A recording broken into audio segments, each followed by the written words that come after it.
Assalamualaikum warahmatullahi wabarakatuh. Nama saya adalah Yulia Rizky Soba. NIM saya adalah 2018 186-202B0029 kelas 6B. Di sini saya akan menjelaskan tentang resum mata kuliah bimbingan konseling pada anak berkebutuhan khusus.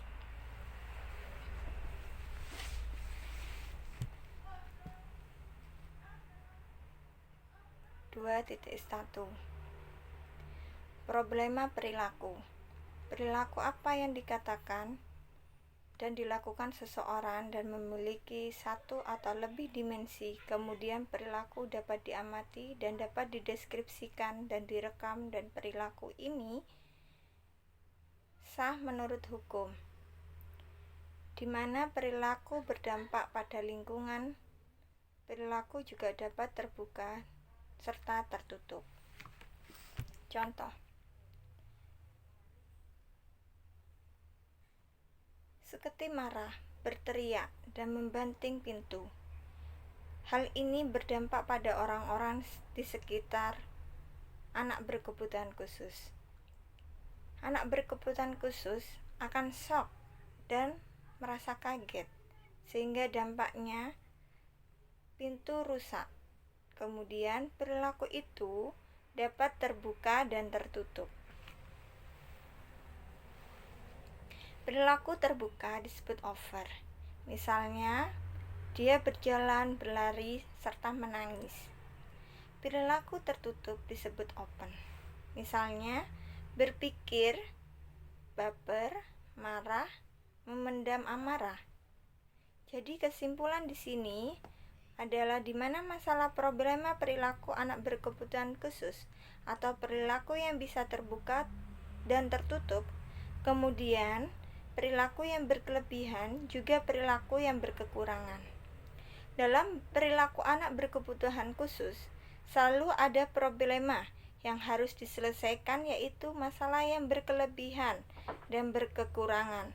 Kita ketahui bahwa anak berkebutuhan khusus merupakan anak yang membutuhkan pelayanan khusus. Ciri-ciri 10 problema perilaku anak berkebutuhan khusus. 1. Anak dengan gangguan emosi dan sosial, tindak disorder. 2. Tingkah laku agresif, di mana tindakannya dapat merusak. Tindakannya adalah merusak dengan cara berkelompok, socialist aggression. 3. Masalah kepribadian sebenarnya tidak dialami anak berkebutuhan khusus, tetapi juga dialami oleh orang-orang dewasa. Jadi, masalah kepribadian ini disebut acetiligro. 4. Tingkat dewasa matang, immatori. Tingkat yang kurang dewasa atau kurang matang, tingkah laku yang tidak sesuai dengan umurnya. Misalnya, anak ABK yang usia 17 tahun tetapi perilakunya masih anak-anak playgroup. Seperti itu dinamakan tingkah laku kurang dewasa atau kurang matang. 5. Anak dengan gangguan pemusatan perhatian ADHD. 6. Anak dengan gangguan autis. 7. Anak yang bertingkah laku berkekurangan. Kemungkinan juga anak mengalami gangguan kecerdasan. 9. Gangguan sensoris. 10. Anak yang mengalami gangguan motorik. Di sini saya akan menjelaskan semua problema anak-anak tersebut. 1. Anak gangguan emosi dan sosial. Perilaku yang nampak di mana anak suka memukul teman atau guru. Juga memiliki perilaku menyerang temannya sendiri yang tidak melakukan kesalahan. Pemarah, menentang pada teman orang maupun dewasa, juga termasuk pada guru. Kemudian anak ini memiliki sifat biasanya tidak dapat dipercaya. Apa yang dikatakan tidak sesuai dengan apa yang dilaksanakan. Jadi sifatnya ambigu. Apa yang dikatakan selalu tidak benar atau bohong. Kemudian bicaranya kasar. Kemudian suka mengganggu orang lain dan tentunya tidak bertanggung jawab dengan apa yang telah dilakukan ini. Hal ini merupakan ciri-ciri atau yang biasa dilakukan oleh anak dengan gangguan emosi dan sosial. 2. Gangguan tingkah laku agresif secara kelompok atau social aggression, di mana biasanya anak itu bergabung dengan anak-anak yang berperilaku kejahatan, masuk dalam kelompok atau geng-geng, kemudian dalam geng tersebut untuk suatu makan dilakukan dengan cara mencuri, merampok, memiliki tingkah laku agresif. Kemudian begini ya, maksudnya mencuri, merampok dengan cara berkelompok. Kemudian biasanya anak yang memiliki tingkah laku agresif secara berkelompok ini juga mengajak teman-temannya untuk membolos sekolah, lari dari rumah, untuk keluar malam dan pulang pagi, kayak Bang Thoyib. 3. Masalah kepribadian. Perilaku anaknya merasa cemas, takut secara berlebihan atau disebut fobia. Contohnya, anak berangkat sekolah selalu sakit perut, bolak-balik hal ini dilakukan. Dia bahkan bolak-balik ke kamar mandi, bila ditanya kenapa, mereka tidak ingin menjawab. Bahkan perilakunya terkenal over atau tertutup. Alasan ketakutan ini, ketegangan ini terus-menerus hingga orang tua bertanya dari hati ke hati. Ternyata anak yang cerdas, istimewa ini sering dibully oleh teman, guru, serta lingkungan sekolah. Jadi guru mendiskriminasikan, mempermalukan dia di depan teman-teman kelasnya.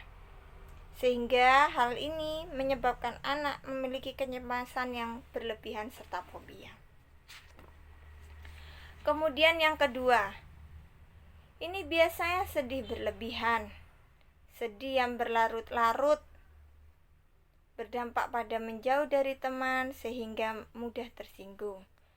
Sehingga hal ini menyebabkan kurang pede, mudah bingung dan tertutup. Kalau tidak diatasi, anak-anak seperti ini akan berbahaya bagi pertumbuhan dan perkembangan anak berkebutuhan khusus. 4. Immaturity, yaitu adalah perilaku kurang dewasa atau kurang matang. Biasanya anak yang memiliki problema perilaku, dalam kasus ini kemampuan perhatiannya pendek, di mana tidak bisa memperhatikan guru dengan jangka waktu terlalu panjang. Kemudian perilaku pasif, suka melamun, serta tidak memiliki inisiatif, kurang minat terhadap mata pelajaran. Biasanya anak ini sangat mudah sekali bosan, ceroboh juga, kurang kerja keras, dan suka bermalas-malasan ketika dapat tugas dari guru. Perilaku ini kurang memiliki semangat dalam berusaha. 5. Anak dengan gangguan pemusatan perhatian. Biasanya memiliki aktivitas motorik yang berlebihan, energinya dahsyat, tetapi anak tersebut di dalam kelas kurang perhatian. Biasanya tugas dari ibu guru tidak diselesaikan karena mereka bingung dengan arahan-arahan. Kemudian anak menjawab sesuatu tanpa ditanya. Dan juga di organisasi tidak bisa bermain dalam satu kelompok, juga tidak bisa belajar dalam satu kelompok. Anak-anak seperti ini juga tidak bisa bekerja sama dalam satu kelompok. Aktivitas motorik yang sangat berlebihan ini bagus, tapi kalau terlalu berkelebihan akan berdampak pada perkembangan lainnya. Contohnya, perkembangan akademik. Ketika ada kasus anak dengan gangguan pemusatan perhatian di sini, khususnya di SD inklusi, anak tersebut sangat senang bermain bola, sampai teman-teman yang lainnya merasa terganggu ketika jam pelajaran berlangsung. Jadi apa yang harus kita lakukan sebagai guru adalah menyembunyikan bola tersebut. Namun apa yang terjadi? Anak tersebut menjadi tantrum, menjadi marah, bahkan bergulung-gulung serta berteriak.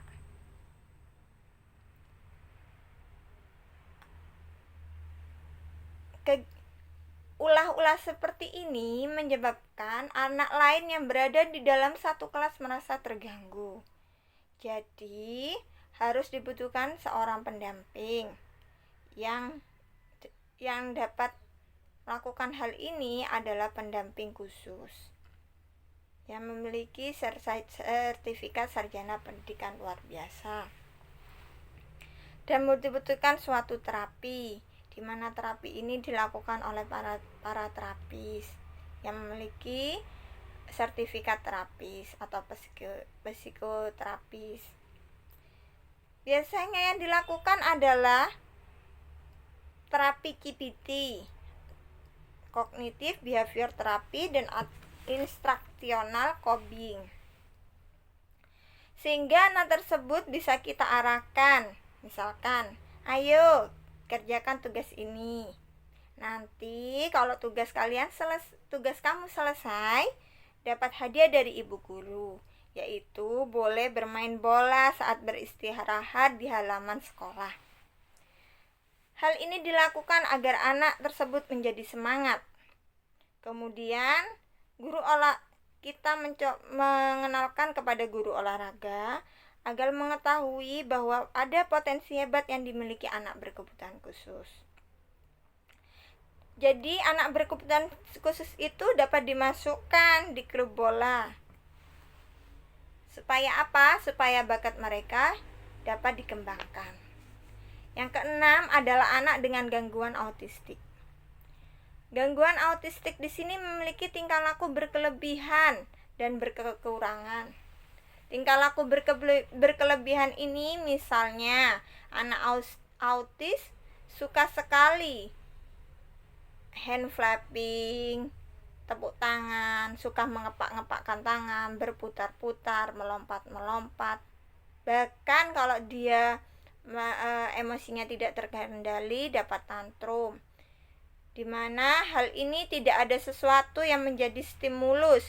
Kemudian dia menjerit-jerit, menangis, menggigit, memukul, bahkan menyakiti diri sendiri serta dapat menyakiti orang lain. Juga anak-anak seperti ini memiliki tindakan agresif, memukul dan menendang orang lain di samping perilaku berkelebihan biasanya. Terus, anak autis itu juga memiliki perilaku berkekurangan.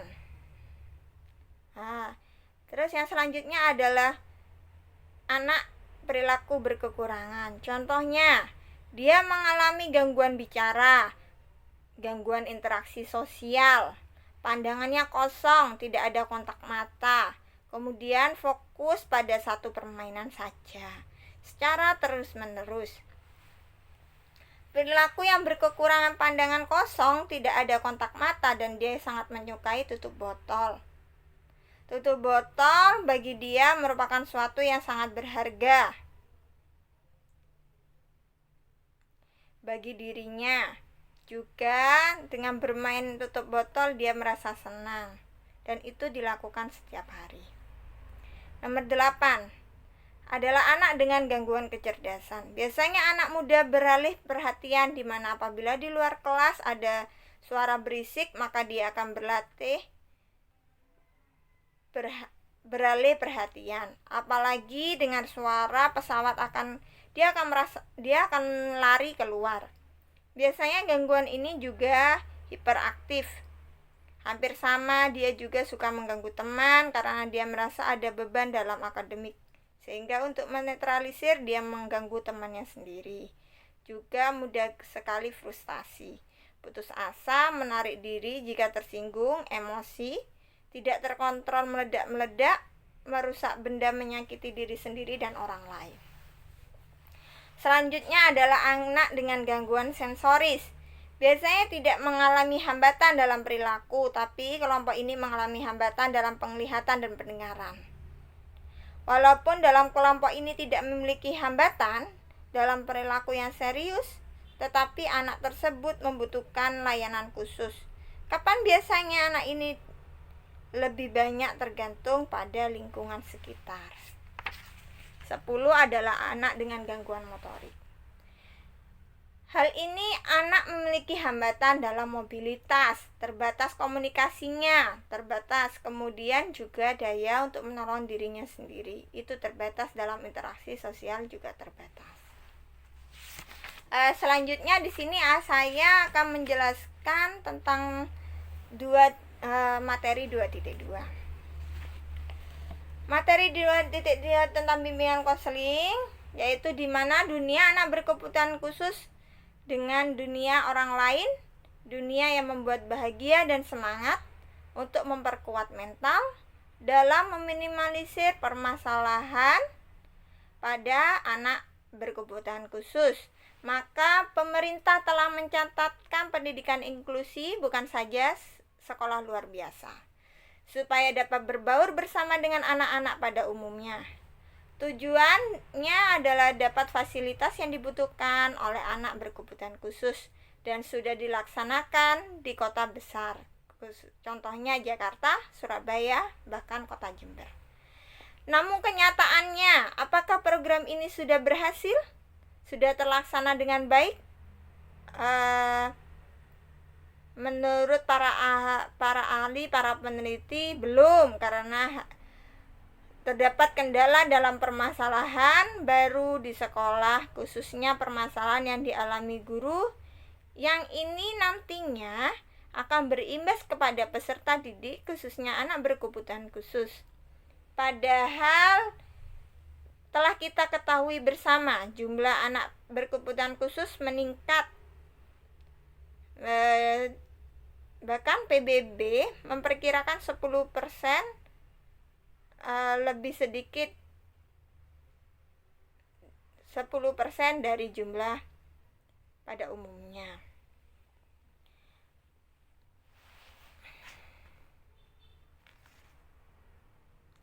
Anak berkebutuhan khusus rata-rata banyak yang belum mengenyam sekolah, baik SLB maupun inklusi.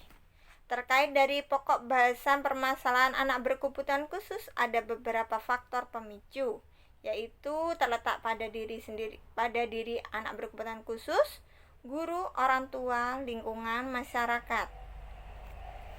Di mana faktor diri anak berkebutuhan khusus terkadang merasa minder dengan keistimewaan yang Allah berikan karena belum memahami dirinya yang memiliki keistimewaan tertentu. Jadi sebenarnya ini adalah tugas orang tua, karena orang tua adalah guru pertama bagi anak. Jadi orang tua harus menanamkan kebermaknaan, di mana keberhatian hidup pada anak berkebutuhan khusus. Jadi di mana orang tua dapat membantu anak berkebutuhan khusus agar anak selesai dalam perkembangan baik dari aspek fisik, motorik, spiritual, dan ini tugas orang tua dalam membangun jiwa anak. Faktor kedua adalah faktor orang tua anak berkebutuhan khusus. Dikarenakan oleh pengetahuan, pemahaman, dan juga jenjang ekonomi yang disandang oleh orang tua, ternyata banyak dari hasil penelitian di mana antara orang tua anak berkebutuhan khusus dengan anak kebutuhan khusus memiliki pemahaman yang kurang tentang pendidikan. Sehingga dalam hal ini, orang tua beranggapan sia-sia saja bila anak berkebutuhan khusus tersebut berpendidikan atau bersekolah. Karena hal ini didasarkan perbedaan antara anak berkebutuhan khusus dengan anak lainnya.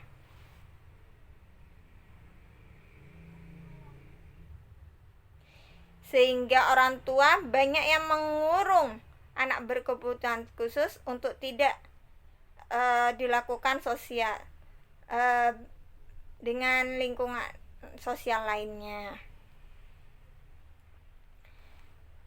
Sehingga hal ini membuat benteng kokoh anak berkebutuhan khusus menjadi terisolir dengan anak lainnya atau dunia luar. Hal ini karena faktor pengetahuan, pemahaman, jenjang pendidikan, dan ekonomi orang tua yang kurang. Ketiga adalah faktor dari guru, bahkan pihak sekolah, di mana kepala sekolah, staf sekolah, guru, TU, termasuk juga petugas kebersihan, wali murid juga jadi sedikit. Contoh, ada sebuah film gadis Korea, Hee Aili, yang memiliki tinggi 103 cm dengan kaki setinggi dengkul, berat 33 kg. Usianya pada saat itu 19 tahun, dan si Hailey ini memiliki tingkah laku seperti anak 4 tahun. Jadi secara fisik memiliki kekurangan pada tangan yang memiliki kelainan seperti capit udang. Jadi hanya memiliki ibu jari dan jari kelingking. Dari keadaan fisik itulah, dengan tangan dan wajah seperti orang Mongol, seperti teridentifikasi sebagai anak Down syndrome.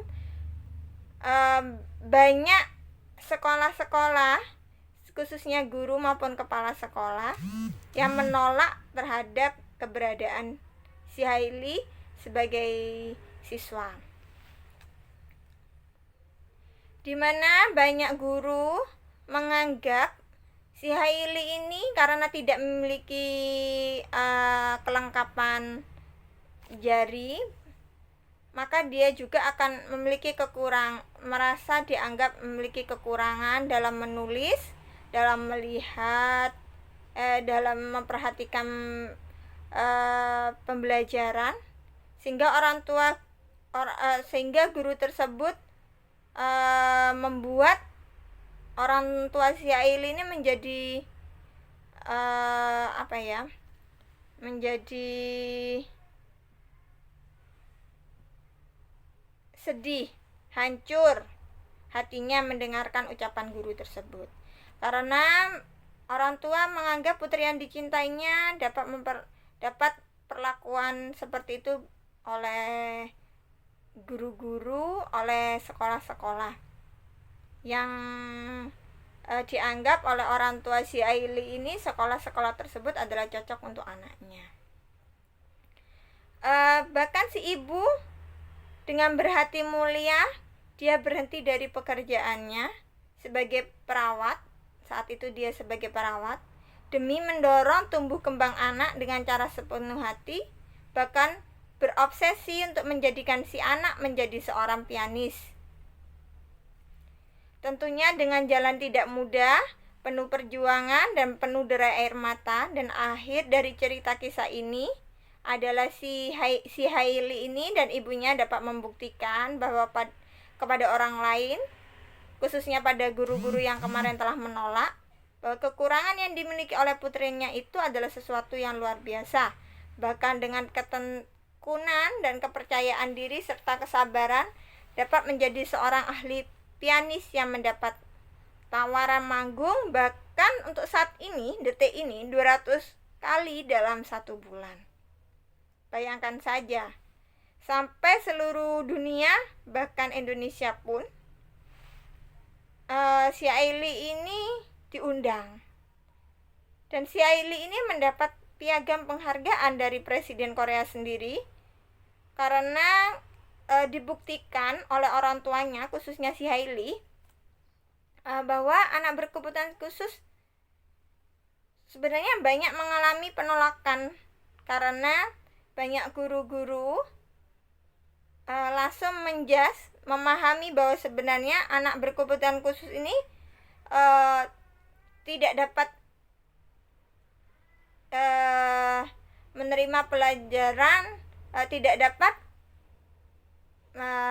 maksudnya di sini itu anak-anak berkebutuhan khusus itu beranggapan tidak bisa untuk mendapat pelajaran, menangkap pelajaran dengan baik. Dari cerita di atas, apabila dilancarkan kepada guru di Indonesia, apakah ada kasus yang sama dalam menolak anak berkebutuhan khusus di sekolah? Jawabannya adalah fakta.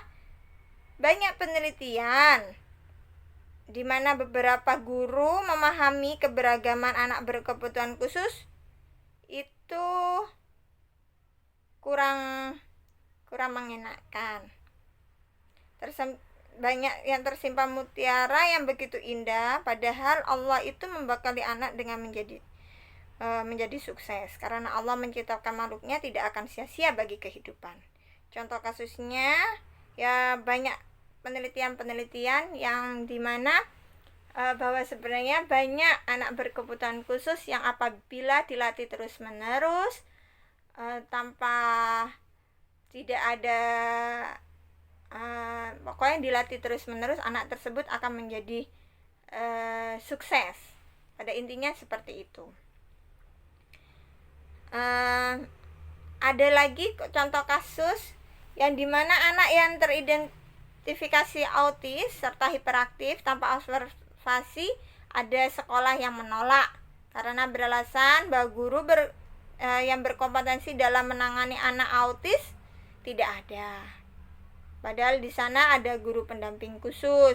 Akhirnya orang tua membawa anak tersebut sekolah di tempat lain yang lokasi sekolah anak tersebut cukup jauh dari rumahnya. Jadi apabila jauh dari rumahnya, anak-anak tersebut ketika sampai di sekolah itu sudah merasa bosan, merasa capek, sehingga anak-anak tersebut tidak dapat menerima pengetahuan dengan baik. 2 adalah tenaga pengajar atau guru yang belum memiliki kapasitas mengajar ABK. Hal ini masih kurang adanya SDM guru untuk memahami karakteristik ABK dan belum menguasai metode-metode untuk menangani ABK. Jadi guru di sini merasa kewalahan, belum dilaksanakan sudah merasa kewalahan dalam menangani ABK. Ketiga adalah kurangnya guru pendamping kelas. Ketika pemerintah mencanangkan pendidikan inklusi, pemerintah sudah menyediakan SDM berupa guru pendamping khusus di setiap kelasnya. Jawabannya adalah belum. Ternyata ada sebagian sekolah inklusi yang hanya menampung ABK, yang mana ABK ternyata belum terpenuhi guru pendamping khususnya. Kalau di SD misalnya ada 6 rombel, maka dalam pendamping kelas sebaiknya ada 1 guru kelas dan 1 pendamping khusus. Jadi dalam sekolah itu harus ada 6 guru pendamping khusus. Itu kalau dalam 1 rombel. Kalau 2 rombel berarti ada 12 guru pendamping khusus, dan guru pendamping khusus harus memiliki sertifikat mengajar anak berkebutuhan khusus, yaitu sarjana pendidikan luar biasa dan juga sarjana psikologi. Kemudian selanjutnya adalah dunia anak berkebutuhan khusus. Anak berkebutuhan khusus masih mengalami intimidasi, yaitu dia masih banyak dibully oleh teman sekelas, guru, bahkan masyarakat. Jadi kemungkinan teman sekelas tidak memahami, bahkan mungkin juga guru ini terlalu banyak beban dibawa di sekolah. Misal banyak tugas-tugas yang harus dilaksanakan administrasi, juga guru tersebut belum memiliki kompetensi untuk menangani anak berkebutuhan khusus. Karena beban guru yang semakin berat, akhirnya seorang guru belum memberikan pelayanan optimal pada anak berkebutuhan khusus, apalagi bila orang tua anak berkebutuhan khusus pasrah bongkoan pada pihak sekolah. Contohnya pada anak berkebutuhan khusus yang diasramakan, di mana orang tua tidak pernah menjenguk. Hal ini memperberat tugas guru-guru anak berkebutuhan khusus. Orang tua dan pihak sekolah seharusnya bersinergi, dan orang tua sengaja menutup mata tentang anak, dan hal ini tidak semua terjadi, tapi beberapa berdasar penelitian itu ada.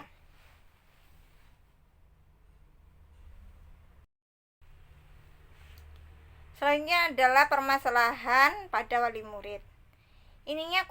Hal ini kurangnya pengertian terhadap kebutuhan anak berkebutuhan khusus. Dan menurut penelitian yang dilakukan, wali murid yang memiliki anak yang umum Ini banyak wali murid yang tidak ingin anak-anaknya berteman, bahkan duduk sebangku dengan anak berkebutuhan khusus, karena menganggap anak berkebutuhan khusus itu memiliki penyakit yang menular, di mana contohnya anak autis itu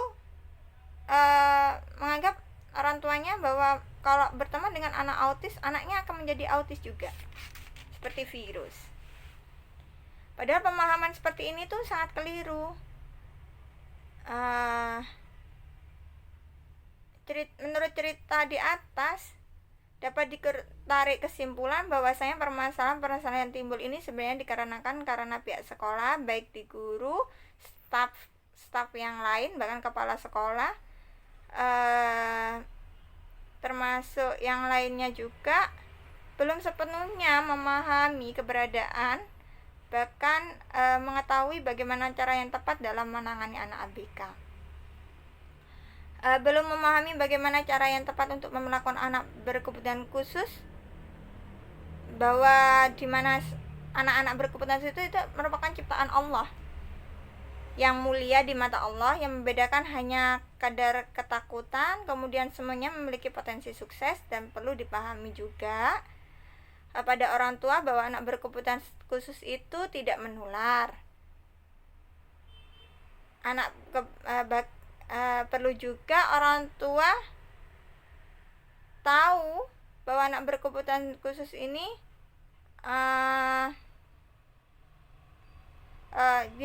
perlu dipahami juga pada orang tua bahwa anak berkebutuhan khusus itu, dan ini sebuah asumsi yang bukan hanya dimiliki oleh orang-orang yang hidup di daerah terpencil, namun juga di daerah kota besar. Jadi tugas kita sebagai akademisi dan sebagai calon ilmuwan, calon guru, ini membantu pemerintah, tugasnya mensosialisasikan kebijakan-kebijakan tentang sekolah inklusi, maksudnya sekolah yang menerima anak berkebutuhan khusus, dan pemerintah ini memiliki kewenangan dan tugas penting untuk mensosialisasikan kebijakan-kebijakan tentang inklusi, yaitu mengadakan pelatihan-pelatihan pada guru, masyarakat, juga wali murid. Hal ini sangat penting dan tentunya pihak pemerintah harus memperhatikan, harus berusaha juga memenuhi kesejahteraan guru. Karena apabila guru itu sejahtera, maka dalam menangani anak berkebutuhan khusus itu dia akan benar-benar dari hati ke hati. Juga diharapkan pada pemerintah bukan hanya juga memberikan sarana prasarana yang memadai seperti trampolin dan sarana prasarana lainnya. Tapi hal ini sudah banyak dilakukan, khususnya ya, contohnya adalah kota Surabaya.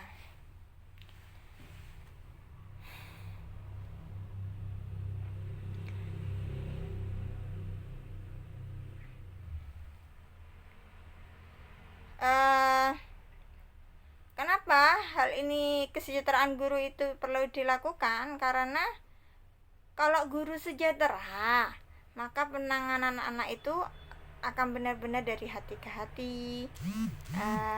Bukan karena bagaimanapun, kembali lagi, kesejahteraan itu sangat penting, khususnya ya guru-guru pendamping anak berkebutuhan khusus. Selanjutnya di sini saya akan menjelaskan tentang konsep dan bimbingan konseling, di mana nanti akan ada pengertian konseling, tujuan bimbingan konseling, bahkan prinsip-prinsip bimbingan konseling. Pengertian konseling. Bimbingan konseling merupakan ahli bahasa dari bahasa Inggris yang bernama guidance. Konseling secara etimologi, bimbingan konseling berasal dari bahasa Latin, yaitu konselin, artinya menerima atau memahami.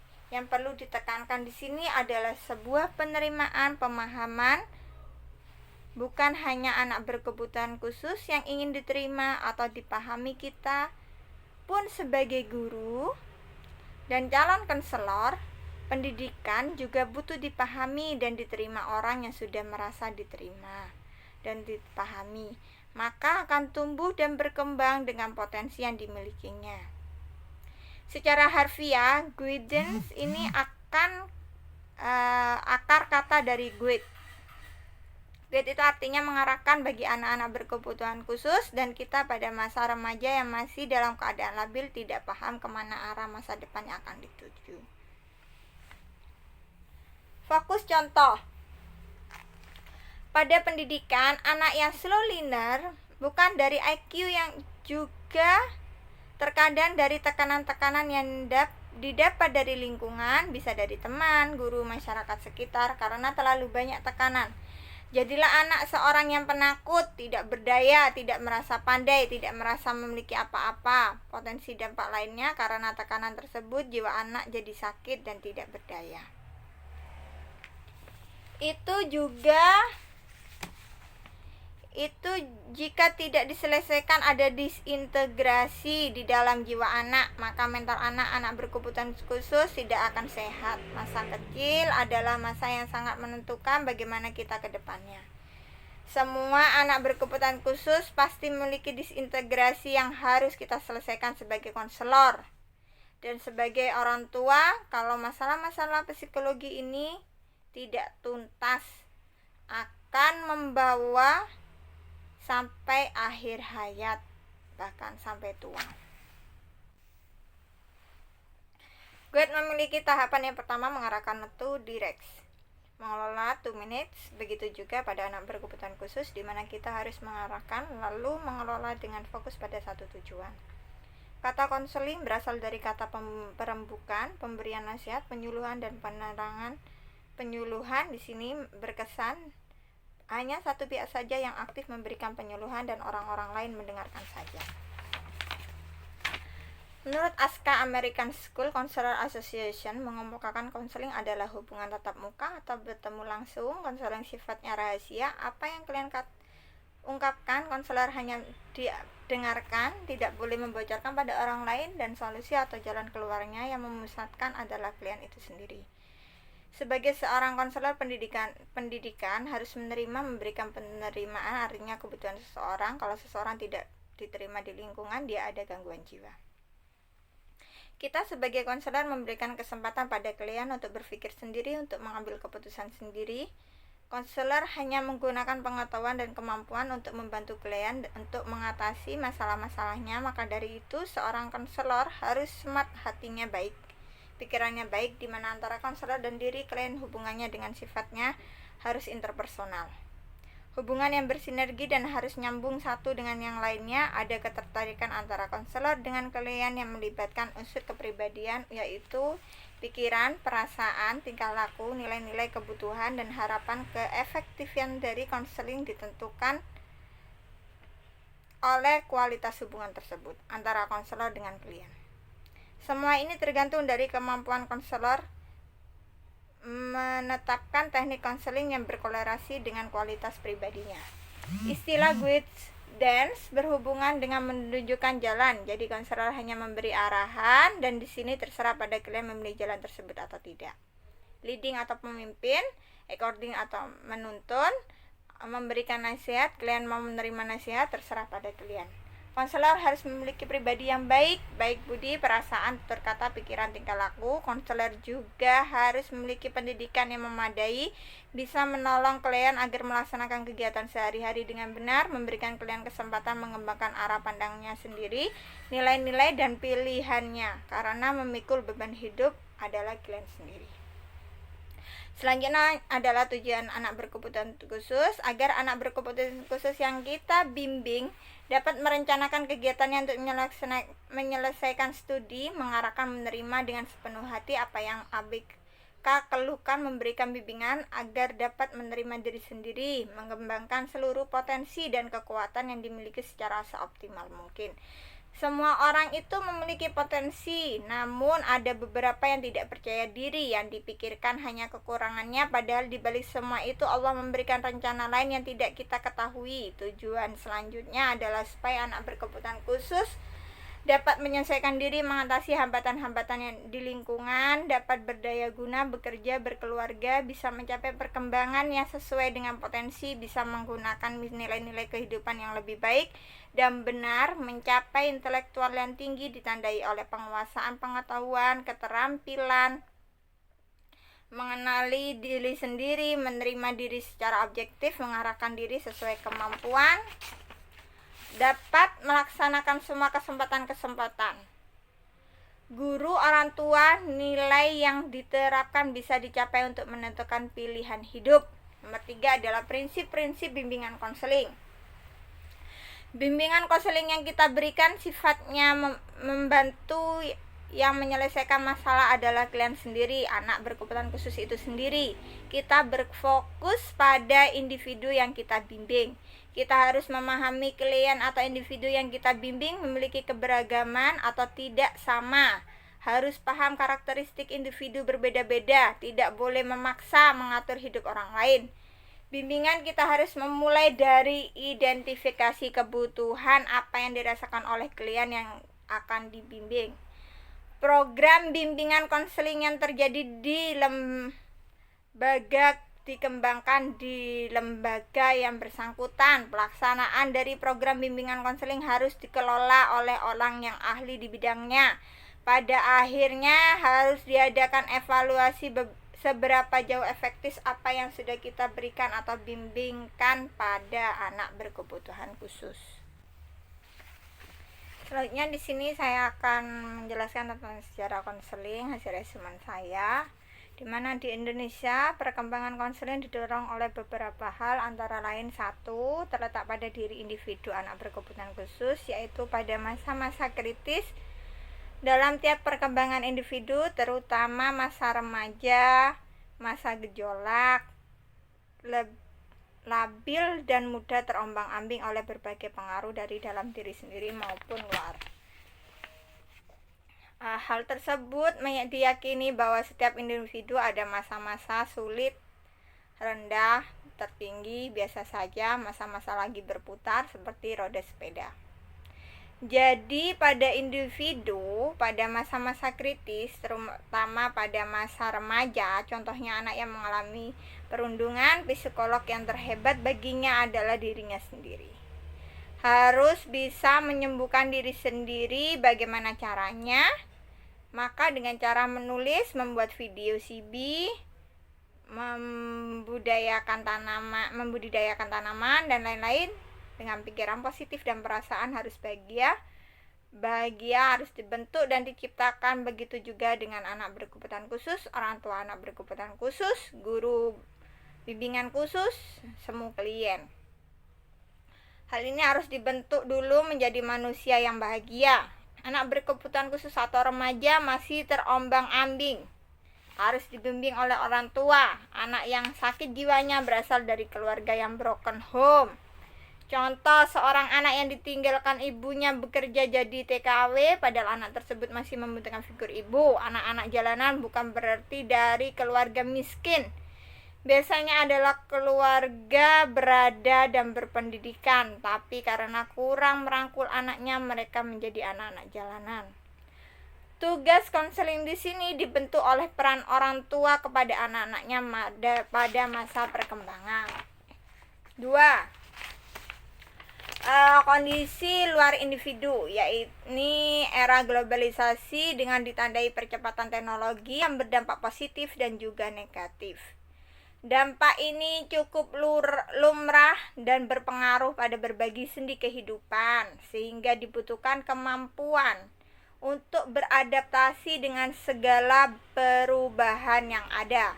Contoh, anak-anak balita saja sekarang sudah mengenal handphone dan bisa mengoperasikan YouTube dan lain-lain. Inilah terbentuknya sejarah konseling. Dampak tidak baik yaitu bagi anak berkebutuhan khusus yang mengalami pelecehan seksual karena melihat video-video yang tidak senonoh. Kita semua harus mampu beradaptasi dengan semua perubahan ini. Kalau dilihat dari eksistensinya, konseling merupakan sebuah bantuan profesional yang sejajar. Misalnya psikoterapi, penyuluhan sosial, dan kedokteran. Andi Mapiere 1996 halaman 9. Konseling pada dasarnya merupakan hubungan saling bantu, helping relationship, yang mempunyai tujuan agar terjadi perubahan sebagaimana helping relationship yang lain Dalam kedokteran, bantuan diberikan dengan tujuan adanya perubahan pada diri individu yang sakit, berubah menjadi sembuh. Bantuan yang diberikan psikoterapi tujuannya agar individu atau klien mengalami gangguan kejiwaan, depresi, putus asa, tidak percaya diri. Kita harus memberikan bantuan konseling. Dalam konseling, individu atau klien dibantu untuk merubah pemahaman akan dirinya dan lingkungannya. Tugas-tugas sebagai konselor di pendidikan sekolah harus membimbing anak berkebutuhan khusus. Jika dilihat dari kedudukannya, dari keseluruhan, bimbingan khusus ini merupakan satu bagian yang integral dan tidak bisa dipisahkan. Intinya, konseling adalah sebuah alat dari sebuah sistem dari sebuah bimbingan. Sistem adalah satu kesatuan yang tidak bisa dipisah-pisahkan. Konseling adalah sebagai profesi bantuan yang terdiri dari atas kumpulan profesional, psikiater psikologis, psikolog, konselor terapi keluarga, terapi perkawinan, terapi pekerjaan, dan sebagainya. Dalam psikoterapi, bantuan pun diberikan pada tujuan agar individu yang mengalami gangguan kejiwaan, misal depresi, dapat berubah ke arah normal setelah melalui proses terapi. Begitu juga dalam konseling, individu dalam konseling dibantu untuk bisa merubah pemahaman akan dirinya dan juga lingkungannya sehingga mampu memahami potensi dirinya dan mampu beradaptasi dengan lingkungan sekitarnya. Selanjutnya, jika dilihat dari kedudukannya dalam keseluruhan proses bimbingan, konseling merupakan bagian integral atau teknik dari proses bimbingan, dan di sini orang lazim menggabungkannya menjadi bimbingan dan konseling. Sebagaimana telah dikemukakan pada berbagai literatur, konseling merupakan bagian dari bimbingan, baik pelayanan maupun sebagai teknik. Jadi, konseling di sini merupakan inti dan alat yang paling penting dalam keseluruhan sistem dan kegiatan bimbingan konseling. Sebagai profesi bantuan terdiri atas kumpulan profesional, terdapat beberapa profesi bantuan dan diidentifikasikan sebagai profesi bantuan seperti psikiater, psikolog, konselor personal, ahli terapi keluarga dan perkawinan, serta pekerja sosial. Ketiga adalah strata atau tingkatan. Adapun strata konselor terbagi dalam 3 kategori, yaitu non-profesional adalah bantuan yang dapat diberikan kapan saja dan di mana saja yang memungkinkan 2 orang atau dalam upaya memberikan bantuan. Contohnya konselor pendidikan, konseling dalam setting agama, guru spiritual ataupun industri. Selanjutnya adalah para profesional, memberi bantuan yang telah menerima latihan yang diarahkan pada masalah khusus konseling. Contohnya asisten psikiatri, teknisi kesehatan mental, tenaga sukarela, telepon pusat kritis. Selanjutnya adalah profesional. Selanjutnya profesional, contohnya adalah pekerja sosial memadukan master S2, psikolog yang memadukan dokternya, dan psikoterapi dengan praktek fisioterapinya. Konselor yang memudahkan master atau dokternya dengan pengalaman praktek. Jadi dalam helping relationship, hubungan yang terjadi harus penuh makna dan bermanfaat. Hubungan klien dan klien konselor harus bermanfaat, ditandai oleh adanya perubahan yang merupakan tujuan dari helping relationship. Dapat berjalan efektif apabila ada interaksi yang nantinya akan menghasilkan data-data guna mencapai tujuan. Pembahasan terakhir, aspek-aspek yang perlu dipahami dalam pelaksanaan bimbingan konseling. Aspek ini bisa membantu perubahan pada klien. Misal, anak berkebutuhan khusus yang mulainya kurang semangat jadi semangat. Aspek tatap muka harus bertemu langsung, itu adalah sangat penting. Wawancara langsung dengan klien untuk membantu permasalahannya dengan tatap muka, kita bisa langsung memberikan tanggapan yang positif. Kesimpulan dari semua penjabaran di atas adalah pengertian konseling itu adalah harus menjawab semua tantangan di era globalisasi dan pembangunan. Ini karena tantangan di zaman sekarang semakin berat dibanding yang dulu. Konselor pendidikan harus benar-benar terlatih, berkepengalaman, memberikan bimbingan pada klien atau ABK agar bisa berkembang optimal sesuai dengan potensinya dan dapat menyesuaikan diri menghadapi masalah-masalah di kehidupannya nanti. Bisa berubah lebih baik sesuai apa yang diinginkan. Video selanjutnya adalah video di mana contoh saya saat menjalani konselor pada anak berkebutuhan khusus. Saat kegiatan agama yaitu sholat. Silakan melihat. Terima kasih. Assalamualaikum.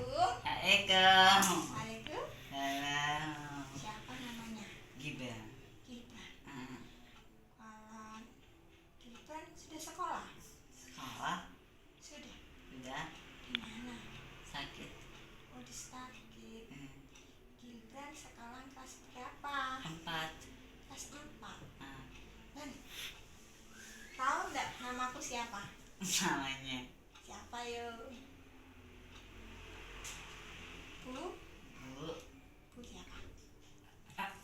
Bu Kiki. Siapa? Kenalan dulu. Namanya siapa? Bu Kiki. Dan kelas 4 itu siapa bu gurunya, Ben? Bu Ani. Bu Reni. Terus teman-temannya siapa, Ben? Angga, Fani, Ayan, Afi. Raffi. Sudah itu toh? Sudah. Ben, kalau di sekolahan itu diajarin sholat? Diajarin? Jahit. Kalau Bu Kiki boleh tahu nggak siapa agamanya siapa yang melaksanakan sholat itu, Ben? Kristen. Kristen kan Islam? Islam.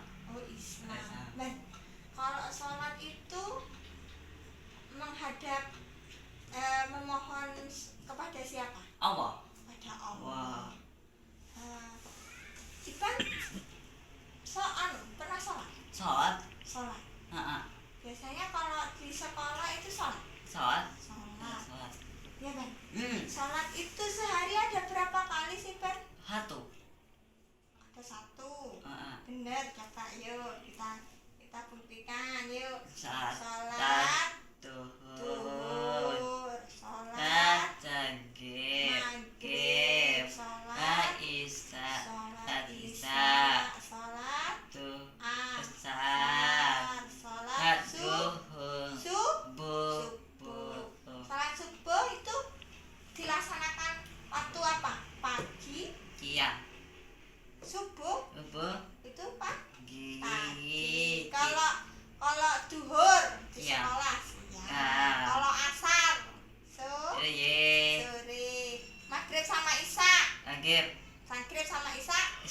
Malam. Kalau sholat itu boleh marah-marah nggak sih, Ban? Enggak. Boleh teriak-teriak? Enggak. Kan kalau di sekolah tadi teriak-teriak nggak sholatnya? Enggak. Berarti sholatnya harus apa? Harus pakai suara pelan apa suara teriak-teriak keras? Kelas. Sholatnya itu harus pelan-pelan atau teriak-teriak? Iya.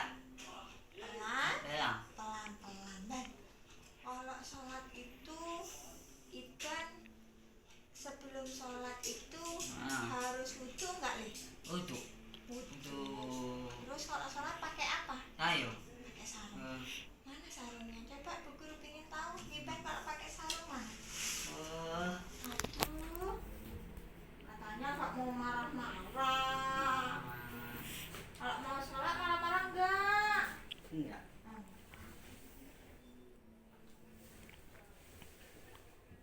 Enggak, lihat Bu Guru. Aduh, pintar. Sini pintar. Sini. Tahu sini. Aduh, Iban hari ini ternyata pintar sekali ya. Ya, Li ya? Iya. Kan Iban sudah pakai sarung nih. Iya. Terus kalau sholat itu pakai sudah wudu pakai sarung. Terus tidak lupa apa? Niat. Yuk coba yuk. Yang sholat subuh. Usul atani fadlillahi ta'ala. Ben. Ya. Tadi kan sudah wudhu. Itu ya. Tadi. Ya. Terus aduh sholat. Sholat. Sholat tadi teriak-teriak. Tadi Bu Kiki dengar Iban tadi teriak-teriak enggak waktu sholat? Enggak. Enggak. Tadi itu sholat duhur ya. Barusan sama Bu Kiki niat sholat subuh. Sekarang yuk coba niat sholat duhur. Ayo ngadep Bu Kiki dong. Niat sholat duhur. Usolli Fadodil arba'at Ati Fadolillahi ta'ala. Nah, kalau sholat duhur Mas Iban, kalau sholat duhur tadi di sekolah itu temennya siapa aja yang sholat? Angga, Fani, Ayan, Ryan, Afif. Raffi. Terus sudah Ya. itu. Tadi diajarin sama siapa tadi yang azan? Coba guru Bu Kiki pengen tahu. Adam.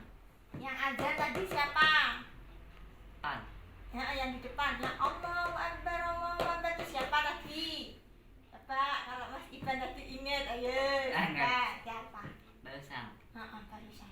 Oh. Berarti itu tadi namanya Fani. Fani. Terus yang ikomat, siapa ikomat tadi? Lupa. Ayan. Ryan. Terus yang jadi imam siapa? Pak Amyan. Selamat. Tadi kan sholat. Kan kenapa tadi ya? Kok udah ambil kok sholatnya terakhir? Kenapa tadi? Enggak. Kenapa? Enggak. Itu kan kok nggak cepet-cepet sholat? Enggak. Ngantuk tadi ya? Enggak. Di rumah Bu Kiki kepingin tahu. Tadi di rumah Iban itu Tuh. belum sarapan ya? Sudah. Oh sudah. Makan apa? Apa deh? Makan apa yuk? Ayam. Nasi ayam. Ya. Terus di sekolah tadi istirahat makan apa? Asik. Nasi apa? Autan. Pakai ikan laut. Ya. Terus kenapa tadi waktu sekolah tadi Mas Iban sholatnya terlambat? Kenapa? Enggak. Lupa. Coba. Tadi soalnya terlambat soalnya masih makan ya? Iya. Akhirnya telat sholatnya ya? Iya. Kalau misalkan telat tadi kok tadi Bu Kiki dengar ada yang teriak-teriak. Siapa teriak-teriak tadi ya? Fani. Fani. Mas Iban tidak teriak-teriak? Enggak. Waduh, Enggak. pinter ya Mas Ibannya. Mas Angga? Iya. Iya, teriak-teriak. Akhirnya semua teriak semua ya? Iya. Sini ngadep sini dong, ngadep Bu Kiki sini. Terus kalau sholat itu sebenarnya harus teriak-teriak apa harus pelan-pelan? Ini ya. Hah?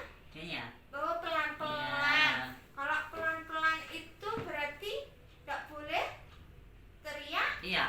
Kalau sholat itu berarti harus Mat. khusyuk. Kalau khusyuk. Kalau sholat itu memohon kepada siapa? Allah. Kepada Allah. Kalau meninggalkan sholat itu berarti masuk apa? Masuk akal. Aduh, masuk neraka. Enggak. Kalau masuk neraka berarti tidak boleh meninggalkan Ibu. Tidak boleh meninggalkan sholat. Alat. Jadi besok Mas Iban kalau waktunya makan istirahat cepet-cepet makan terus harus Minum. terus cepet-cepet wudhu Tuh. terus Alat. sholat. Dan kalau sholat itu sholat waktu di sekolah aja apa di rumah juga harus sholat? Sholat. Di sekolah sholat, di rumah Sholat. sholat sama siapa kalau di rumah? Bu Kiki Kakak pengen papa. tahu. Sama kakak, sama papa. Papa. Terus Mas Bamba. sama mas sama mbak. Berarti sholat berjamaah ya? Iya. Iya. Ben, boleh nggak meninggalkan sholat, Ben? Enggak. Enggak. Kenapa tadi? Kalau meninggalkan sholat masuk apa tadi? Neraka. Masuk neraka. Ben mau masuk neraka? Enggak. Enggak. Berarti ingin masuk Enggak. masuk surga. Iban, berarti dalam sehari itu umat apa yang harus sholat? Umat Islam. Kalau mau sholat berarti umat Islamnya harus wudu. Terusnya laki-laki harus pakai apa ini? Kayu. Pakai sarung. Masih pinter, hebat. Berarti besok mulai hari ini ya, nanti pulang sekolah Mas Iban harus sholat. Tidak boleh, sholatnya tidak boleh berteriak. Iya. Tidak boleh marah. Mama. Janji dulu. Oke. Oke. Madep sini dong. Bukti kan pengen tahu, Ban. Berarti dalam satu hari umat Islamnya harus sholat berapa kali? Lima. Dan tidak boleh. Iya. Tidak boleh marah. Mama. Kalau disuruh sholat harus cepet Sholat. Sebelum sholat harus apa tadi? Wudu. Dan tidak boleh, dan jangan lupa pakai Sarung. atau pakai celana Panjang. Pinter. Setelah sholat berarti harus Berdoa. Apa doa? Kalau doa untuk orang tua ya apa? Robbi fir wali walidai warhamhuma kama rabbayani saghira. Amin. Pinter. Mas Iban hari ini pintar. Berarti kalau sudah pintar, Mas Iban sudah hebat. Nanti sholatnya harus dilaksanakan dan tidak boleh teriak-teriak dan tidak boleh marah-marah. Kalau disuruh sholat, Mas Iban sholat berarti harus apa katanya Bu? Harus apa ya Mas Iban ya? Mas Iban sholat harus sholat. Berarti kalau sholat tidak boleh apa? Bohong. Tidak boleh bohong, tidak boleh marah, tidak boleh teriak, harus pelan-pelan dan tidak marah. Janji ya? Janji. Ya sudah, Mas Iban pintar sekarang. Sudah, dadah, assalamualaikum.